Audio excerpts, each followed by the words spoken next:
Hi, everybody out there in lockdown land. Our absolute pleasure to welcome you to another edition of Live on Lockdown. And one of the riders we've been really looking forward to talking to. He's been one of the players on the GXCC as well as the Farm Jam scene for the last couple of seasons. And it's Bam Bam, Brendon Rusch. Welcome, Bam Bam. Thanks for joining us. Hey, how's it, Matt? Thanks for having me, man. Always a pleasure, brother. Always a pleasure. You're one of our favorite riders to chat to. Everyone says you're one of the most friendly guys on the gate, and well, that's until the flag drops, eh? Yeah, that's it. Just we'll focus in on the GXCCs, but let's get straight into it. The beginning of 2020 was a bit of a crazy one for you, hey? All of a sudden, there was a new initiative up in Middelburg, and there was a chance of a factory ride, and you lined up with a couple of gnarly riders to see what you could do. No, we went out to Middelburg just to go out and have some fun.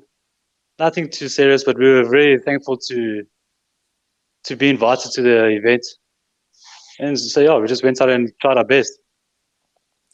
The tricky thing was you'd come off a season of racing 350s, actually, I think two years of racing 350s. And you didn't have a 350 with you, so the only bike you could go racing was the big dog, the 450 MX bike. Bit of a handful, wasn't it? No, just a bit, Matt. That 450 is a monster. First track you had to go out on was the Endurocross track, and in fact, I seem to remember you being one of the early gate picks as well. But there was so much at stake. Just tell us about the event and how you approached it. Well, it's the first time that we've ever tried to do a Endurocross or anything like that before. So we had nothing. We didn't know what to expect. So we just went out there, put our head down, and tried our best. We were playing with a lot of people out there, so those guys are quite strong. Unfortunately, you didn't win the seat, but what you did was learn how to ride a smoker, and it was the first time you'd ever swung a leg on a new format of the smokers, and you kind of fell in love, eh?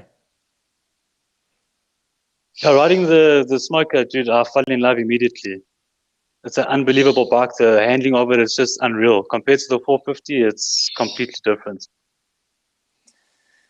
So that was, a real big wake up as well, because it was super early in January. No one was really kind of loose by that stage. So there was a lot of mistakes on the day, not just from you, but from everyone. Everyone kind of like got looser as the day went on up at the Race to Ride initiative. Yeah, well, my last time riding was the last GXCC in 2019. And then I only threw a leg over the bike in January. So it was a bit of a tough... phoning you. Yeah, I remember phoning you and your dad, and you were like, yeah, I'm still celebrating Christmas. Yeah.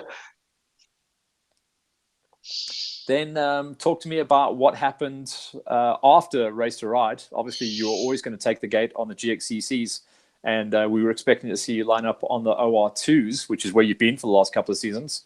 In fact, you took the last hole shot, I think, in 2019. And then you decided to go onto a smoker, but you went for the 300, which meant you were lining up OR1. Yeah, that was a big move to do, or we weren't expecting it. We had to give our 350 back. It was not our bike. It was a sponsored bike. So all we had was the 450. So we were considering doing the GXCC on the 450. But that bike will rip my arms off.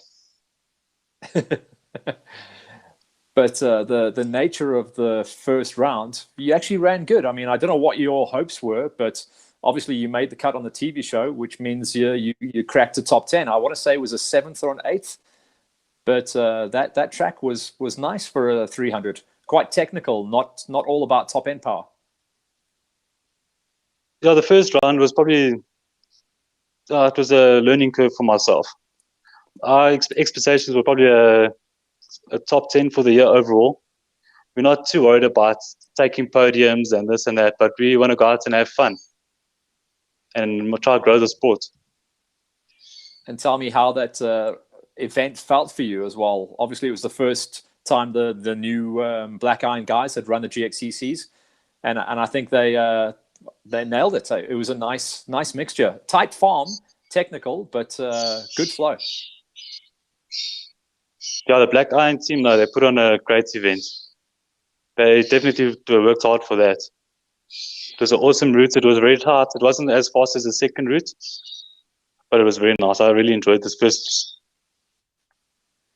And did the gamble pay off, or were you kind of wishing you were on the big 450, or still comfortable with the smoker? I was comfortable with the smoker, Matt. I love it. That's cool, man. That's cool. We were super happy to see such good turnouts at the opening rounds. And then when me and the LiveX crew went out to round number 2, I was a little bit worried for you, I'll be honest, because there was one straight that you needed a higher booster for the one straight. I mean, you know the one I'm talking about, but it was all the other bits where you were probably going to really shine. Just tell me how race number 2 went for you out at Falkville. It wasn't too bad. The straights were a bit concerning. You can see with this video, yeah, I think we clocked out to 155, and that was that bike screaming for at least like a minute, 2 minutes flat out. So it's a bit nerve-wracking. Were you worried? Were you like mechanically worried for the machine? Not necessarily. I know Husqvarna 2 strokes, they're pretty strong. I don't have to worry about that. Just going back to a couple of things that Mikey and Brawler and Bruce and everyone was at the events were talking about. It was just the fun sections of Falkville. All those jumps and the kickers and the way that you could just turn the bike around, and the fact that you're now on the 300, which is basically a BMX, you can just sling that thing around. You must have been in heaven. I was. Oh no, definitely.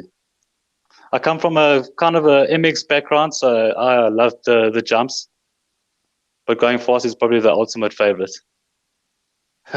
You were strong off the line as well. And I'm finding that if a guy is a good gate starter anyway, when he jumps onto a smoker, you might see clear air at some point this year.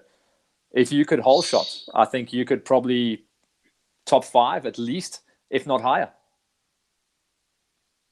No, definitely. I think we will be able to get a top 5, no problem. We're going to have to put a lot of work in. Like those boys on the 001 Pro, they don't joke around. They're very strong and all fit and ready to rock and roll. It's got to feel weird for you. I think there was something like, I counted 6 500s on the gate this year. So, and then a couple of those are hot 500s as well. I mean, I know Heinz' bike last year was like a 501 bought out to a 510 or something stupid like that. So you'll just rip your arms out on those things. No, not with my little body, eh? Yeah, you're one of the skinny kids, but I think that works to your advantage for the 300. But talk to me about your hopes for the rest of this year. Obviously, we know that we're losing rounds 1, potentially round 2 of the GXCCs. Hopefully not, but it looks that way at this stage. We're waiting for confirmation. But you look like you were lined up ready for the GXCCs, Farm Jam, and maybe still a little bit of inland motocross, eh? No, so this year we'll probably do the 3 disciplines.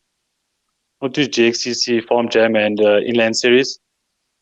And we'll just take it from there.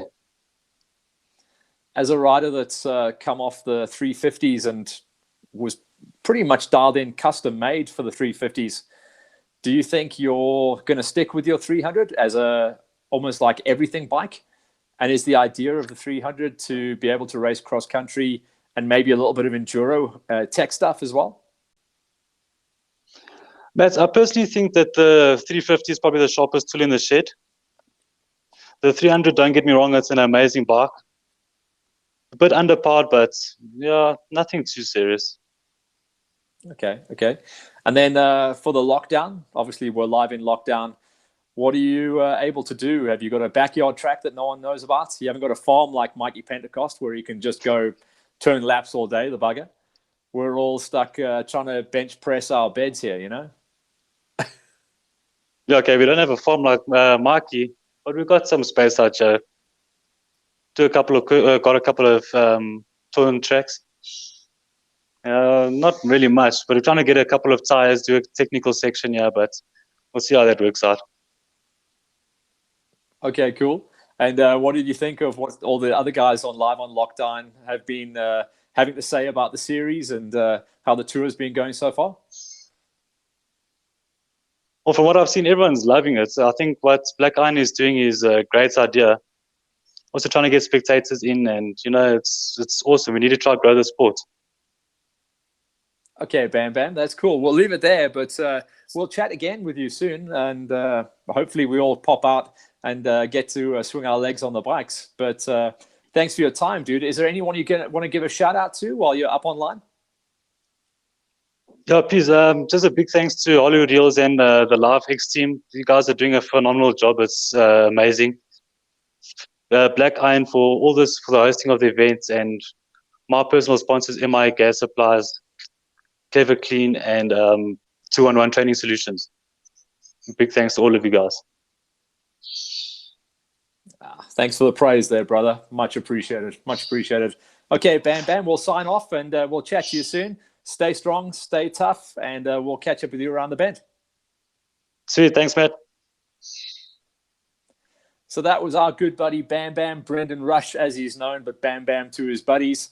Cool to see him making a big move up onto the big gates, and 2 top 10s in a row on the opening rounds of the GXCCs. He's in good shape for sure. So it's been a focus on the two-wheelers for a while, and it's our pleasure to talk about going forward into tomorrow's show, where we talk to the first of our quaddies. 421 have been big supporters, and it's cool that we're going to be talking to Brian Herbst, one of the best hole shotters out there, talking about trying to get the monkey off his back and get rid of all that bad luck that he carried with him for 2019 and the early part of 2020. That's going to be at 2 o'clock tomorrow, live on Lockdown. Tune in to catch up with our first quaddie. See you guys out there.